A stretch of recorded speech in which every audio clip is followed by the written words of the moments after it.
Control the center, and you can control the game. We may have heard that it's important to control the center and develop our pieces as close to the center as possible, but what exactly does this mean? The center squares are e4, d4, d5, and e5. A popular as well as strong opening move for white is to play e4.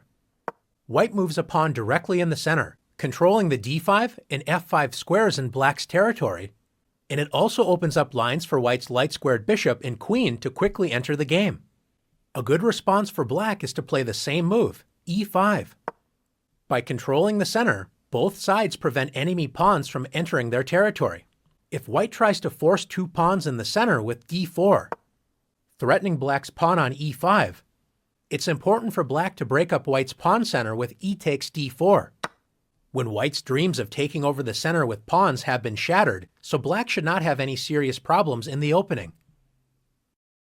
Is the center really that important to control? What happens if black wants to move pawns on the edge of the board, such as a6? Pawn moves are important when they can control key squares, especially in the center, and when they open up lines for pieces to enter the game. This move does not control an important central square, and it only allows the rook to move to a7, not exactly improving black's position. Since black does not want to control the important center, don't be shy. Let's take the center for ourselves with d4. White's pawn duo control key squares in black's camp, c5, d5, e5, and f5, making it difficult for black to activate pieces on these squares. If black continues to make meaningless pawn moves such as h6, black has no central control, and besides the pawns, only 4 pieces can move. The knights, which were already able to move at the start of the game, and each rook only has 1 square. Not a good start to the game for black. White's pieces, on the other hand, enjoy great freedom.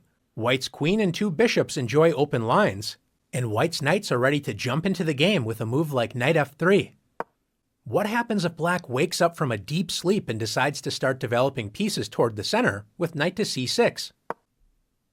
Pieces need pawns in the center so they are not constantly attacked. Since black does not have a pawn on d5, white can simply march forward with d5, grabbing space and attacking black's knight, forcing it to waste time by moving again. Black should admit the mistake and retreat the knight, but instead decides to move the knight to the edge of the board with knight a5. Most pieces do not like being on the edge of the board, and the knight is especially weak as it only controls 4 squares. Compare this to white's knight on f3. It controls 8 total squares, twice as many squares as black's knight on a5 controls. More importantly, black's knight doesn't have any safe squares, so white can attack this poorly placed piece with b4. If black does nothing, white will simply win a piece. So after knight c4, black's knight has already moved 3 times, and white can now develop a piece and win the knight with bishop takes c4.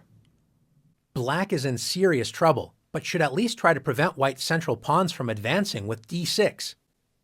Instead, black plays knight f6. Knights love to be close to the center of the board, but you have to prevent enemy pawns from attacking them. Since black has not controlled the center with pawns, how can white gain space and attack black's knight? That's right, once again by advancing a center pawn with e5.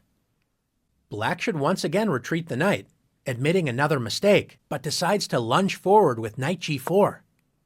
Notice most of black's escape squares are controlled by pawns. Even black's pawn on h6 prevents a potential knight retreat. How can white win more material? If you found h3, nice work. If black takes the e5 pawn, white simply captures it with the knight on f3. If black plays knight takes f2, at least grabbing a pawn before losing the knight, white should not be afraid to move the king. Let's win material with king takes f2. By controlling the center with pawns and actively developing pieces toward the center, white took advantage of black's careless play and is simply up 2 pieces with an excellent position. Now it's time to practice taking over the center in the challenges.